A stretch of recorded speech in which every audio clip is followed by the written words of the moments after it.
Hi, welcome to my new series of videos on rules of romance. So I will be talking both about the regular rules of romance, how they work in various different areas, and then I'll also be talking about how to break the rules of romance, which I think is great fun and makes the romances even better.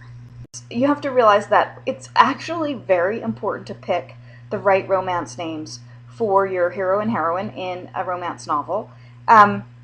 I'm going to quote a little bit from the Harlequin website. Very often they refer to the heroines as everyday heroines, whereas the heroes are referred to as, here I'm going to quote these, strong and deeply desirable, also dark and dangerous, and brave and powerful. So the names that you're choosing need to reflect the largely female readership. And so the heroine needs to be a cipher or an avatar of some sort for the reader, so that the reader feels like this is something that could actually happen to her. Whereas the men are typically meant to be fantastical or something to look forward to. A male character is meant to be, the ideal, and maybe the female character less so. So these are actual names that I picked up just from yesterday, looking at the top 100 romances on Amazon and looking through the list of current books available for the month on the Harlequin website, harlequin.com. Harlequin produces a number of books on a monthly schedule. The male characters who have these sorts of names that have to do with wealth and money are there because of the safety that would signify to a female reader, to a heroine. So drawn to men who have wealth because that offers security in life. Then there's the category of exotic names, which is very popular. And I'll talk a little bit later about exotic locales and how important those are for a setting for a romance novel.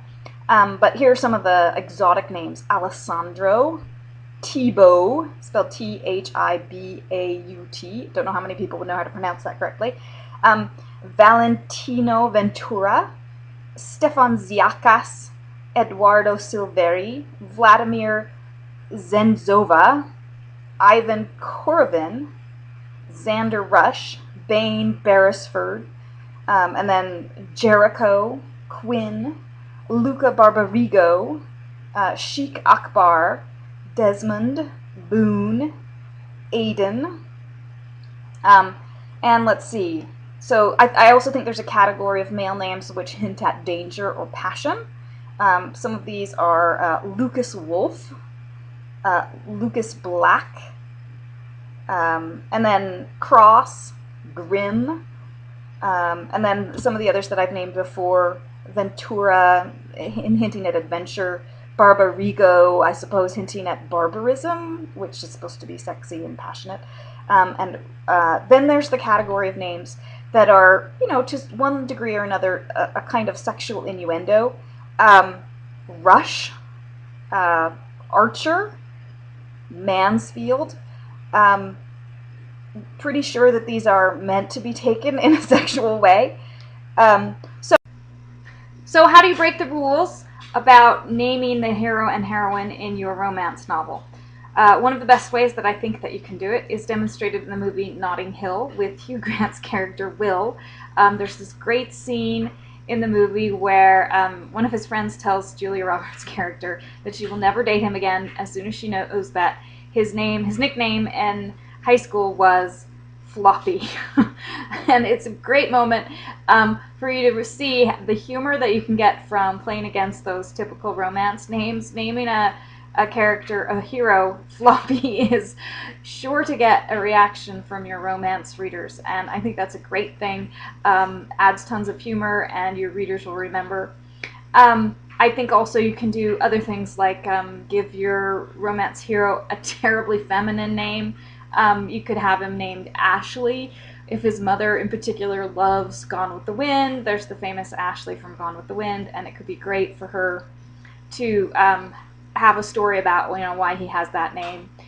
So Ashley or Meredith or Jocelyn or any number of names that have become female names that were once male names are great choices for humor and for making your readers pay attention. Some choices for female names to break the rules are, I think, you don't get as much of a hit if you give the girl a traditionally male name. Billy, Charlie, Johnny, Joey, I think those have all been done. But, they can still be fun, especially if you have a tomboy girl, or if there's a great reason for it. Another fun thing that you can do with girls' names, though, is to give them a really, really old-fashioned name. That's almost never done in romances, unless they are, of course, historical romances. But can you imagine the fun you could have with a girl who's named Bertha, or Beulah, or Louina, or any list of Ethel, Esther? There's some really old-fashioned names out there that you almost never see in modern romances. I think it would be great fun to do that. So go and break some rules.